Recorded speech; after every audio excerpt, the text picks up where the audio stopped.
안녕하세요. 오늘은 블렌더의 강력한 기능 중 하나인 지오메트리 노드에 대해 알아보도록 하겠습니다.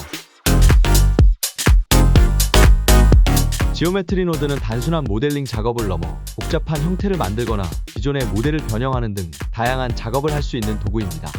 처음 접할 때는 무슨 뜻인지 이해하기 어려울 수 있지만 개념을 이해하고 조금만 익숙해진다면 아주 강력한 도구로서 활용할 수 있게 됩니다. 지오메트리 노드는 왜 사용하는 걸까요? 또 어떤 특징이 있을까요? 지오메트리 노드의 가장 큰 장점은 비파괴적 워크플로우라는 것입니다.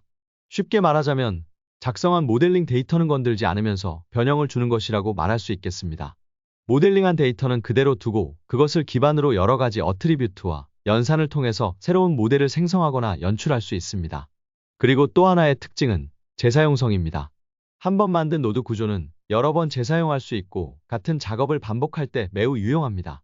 마지막으로 이 모든 것을 종합하자면 지오메트리 노드 시스템은 모델링 데이터는 건들지 않으면서 각종 어트리뷰트와 파라미터 기반으로 프로시듀어란 모델링 작업을 가능하게 해주는 도구라고 할 수 있습니다. 이번 강좌에서는 지오메트리 노드의 기본 개념에 대해 알아보고 간단한 예제를 만들어 보면서 지오메트리 노드에 대해 가볍게 익혀보는 시간을 가지도록 하겠습니다. 시작해 보겠습니다. 먼저 지오메트리 노드란 무엇인가를 잘 보여주는 예를 하나 들어보겠습니다. 여러분, 지금 생성한 이 큐브를 지오메트리 노드를 이용해서 스피어로 바꾸는 방법은 무엇이 있을까요? 세 가지 정도가 바로 떠오르는데요.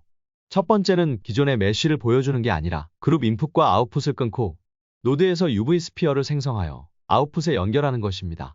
하지만 이것은 기존에 입력된 큐브를 변형하는 것이 아니라 새롭게 생성하는 것이긴 하죠. 두 번째는 큐브의 सब디비전 서페이스를 적용하는 것입니다. सब디비전 서페이스를 적용하게 되면 큐브의 면이 쪼개지고 곡면이 생겨 스피어의 형태가 되는 것을 확인할 수 있습니다. 세 번째는 가장 지오메트리 노드스러운 방법입니다. 큐브를 सब디바이드 한 뒤에 버텍스의 포지션을 변형합니다. 어떻게요? 기존의 포지션을 벡터 매스를 통해서 노멀라이즈로 정교화합니다.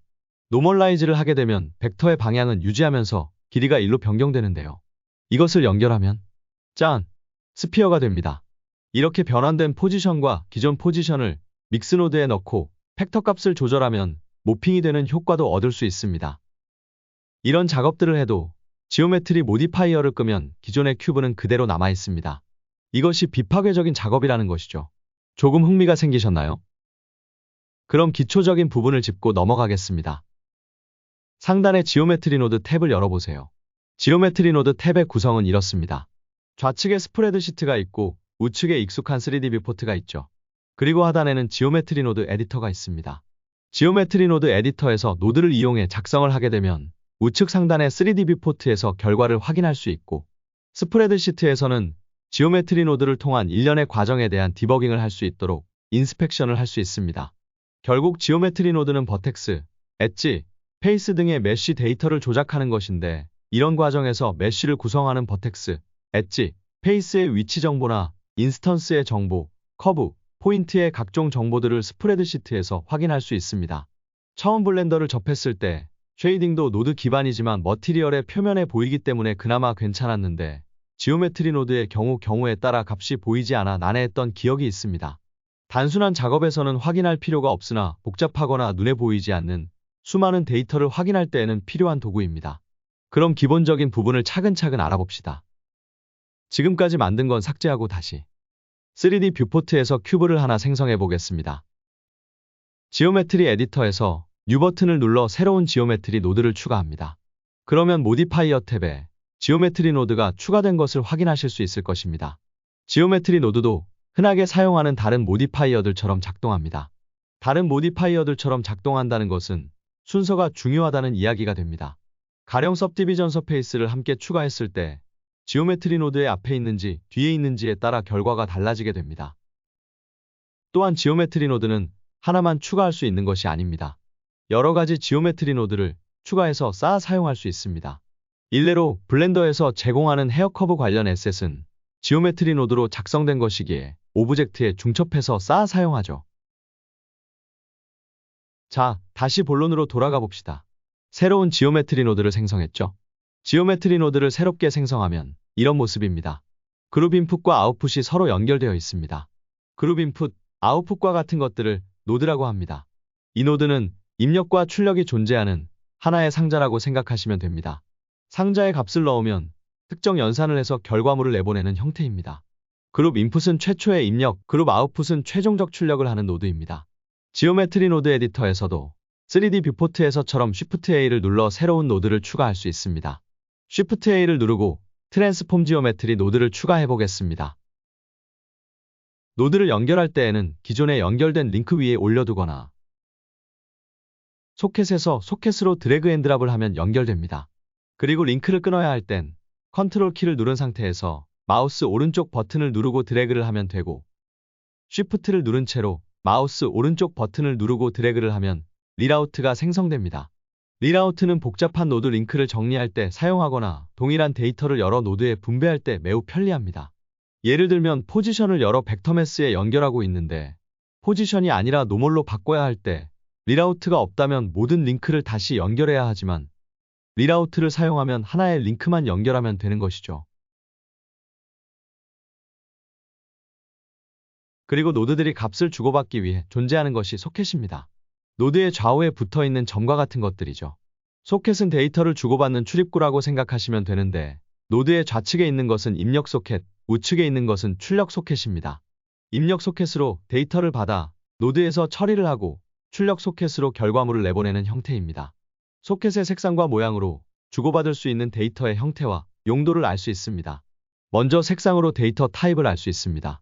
가장 많이 접하게 될 연두색 소켓은 지오메트리를 의미하며 메쉬나 커브, 포인트 등이 이에 속합니다. 그리고 회색 소켓은 플로트 데이터를 의미하며 소수점이 존재하는 숫자, 실수입니다. 녹색은 인트 데이터를 의미하며 정수입니다. 파란색은 벡터 데이터를 의미하며 방향이나 위치를 나타내는 벡터입니다. 노란색은 컬러 데이터를 의미하며 색상입니다. 보라색은 로테이션 데이터를 의미하며 회전값입니다. 연보라색은 불리언 데이터를 의미하며 참과 거짓입니다. 특이한 점을 들어보자면 파란색, 노란색, 보라색 소켓은 호환된다는 것입니다. 트랜스폼 지오메트리를 추가하고 벡터 노드를 생성해서 스케일에 연결해서 값을 주어도, 컬러 노드를 이용해서 값을 주어도, 로테이션을 이용해 값을 주어도 모두 스케일 조정은 된다는 것을 알 수 있습니다. 벡터의 XYZ, 컬러의 RGB, 로테이션의 XYZ 등 모두 실수 3개가 모여서 구성되는 것이 동일한 것을 확인할 수 있습니다. 그렇기에 저 3가지 데이터 타입은 서로 호환되는 것이죠. 그럼 이번에는 소켓의 모양에 대해서 알아볼 텐데요. 동그란 모양은 단일 값을 주고받을 수 있고 필드 값을 주고받을 수 없습니다. 그리고 지오메트리 전체에 동일한 값을 적용합니다. 다이아몬드 모양은 필드 값을 주고받을 수 있습니다. 다이아몬드 모양인데 점이 찍힌 건 필드 값이 될 수 있지만 지금은 단일 값이라는 뜻입니다. 셋 포지션 노드의 옵셋은 지금 단일 값인 000을 가지고 있죠. 다이아몬드 모양은 점이 찍혀 있건 아니건 지오메트리 전체에 동일한 값이 아닌 각각의 값을 적용하게 됩니다. 새로운 개념이 나왔습니다. 필드 값이란 뭘까요? 노드는 하나의 함수라고 앞서 얘기했죠?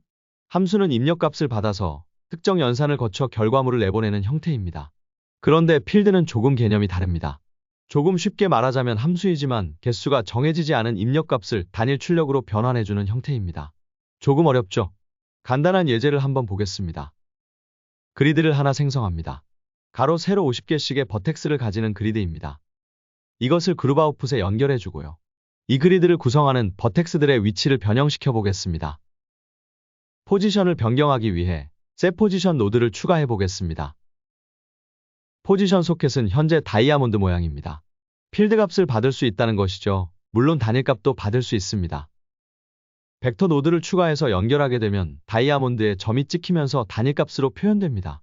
모든 버텍스가 벡터 좌표 000으로 이동하게 됩니다. 그래서 메쉬가 보이지 않게 되는 거죠. 스프레드시트를 보면 모든 버텍스들의 위치가 000으로 이동된 걸 확인할 수 있습니다. 다시 이건 삭제하고 포지션의 위치를 변형하게 할 필드 값을 만들어 봅시다. 먼저 현재 모든 버텍스의 위치를 가져오기 위해 포지션 노드를 추가하고 벡터의 연산을 위해 벡터 매스를 추가해 보겠습니다.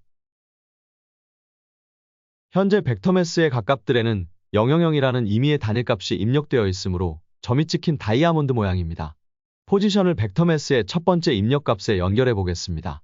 점 찍힌 다이아몬드 모양이 일반 다이아몬드 모양으로 바뀌었습니다. 그리고 단일값의 링크는 실선인 것에 반해 필드 값의 연결은 이처럼 링크 라인이 점선입니다. 자, 그럼 벡터 매스의 출력 소켓을 셋 포지션에 연결해 보겠습니다. 지금은 아무 변화가 없습니다. 벡터매스의 두 번째 입력값은 현재 단일값입니다. 조절해보면 단일값이 전달되므로 포지션의 단일값이 더해져 모든 포인트가 똑같이 이동하는 것을 확인할 수 있죠. 무작위로 생성해서 변화를 줘볼까요? 랜덤 밸류 노드를 추가합니다. 랜덤 밸류의 출력 또한 필드 값입니다. 벡터매스의 두 번째 입력값에 연결해 보겠습니다. 랜덤 밸류의 범위를 조금 조절하게 되면 각 버텍스별로 각기 랜덤한 값이 더해져 이동되는 것을 확인할 수 있습니다. 프레임으로 싼 이 영역이 필드의 개념 부분입니다. 다시 한번 짧게 정리하자면 다수의 입력값을 받아 단일 출력값을 내보내는 함수라고 생각하시면 됩니다. 조금 어려웠죠? setPosition은 필드 값을 받을 수 있어 각 포인트별로 다르게 위치 값을 변경할 수 있는 노드입니다. 그렇다면 단일 값을 받아 변형을 주는 노드는 뭘까요? 트랜스폼 지오메트리가 있습니다. 이것 또한 위치, 로테이션, 스케일을 변경할 수 있는 노드인데 이 노드는 단일 값을 받아 지오메트리 전체에 동일한 변형을 적용합니다. 그리드에 연결하게 되면 트랜슬레이션으로 지오메트리를 움직일 수 있지만 트랜슬레이션의 포지션과 같은 필드 값은 연결할 수 없습니다. 세 줄 요약하자면 소켓의 색상은 데이터 타입을 의미하며 일반적으로 같은 색상끼리 연결. 동그라미 인풋에는 동그라미나 점 찍힌 다이아몬드만 입력할 수 있으며 다이아몬드 인풋에는 아무 소켓이나 연결할 수 있다는 것만 알고 가면 됩니다. 자, 조금 지루한 것 같으니 이론은 이 정도만 하고 이번 강을 마치겠습니다. 다음 강에서는 지오메트리 노드를 이용해서 이런 행성들을 세 가지의 각기 다른 방법을 이용해 만드는 예제를 진행하면서 지오메트리 노드의 작동 방식을 살펴보겠습니다. 도움이 되셨다면 좋아요를 눌러주시고 댓글을 남겨주시면 컨텐츠 제작에 큰 힘이 됩니다. 감사합니다.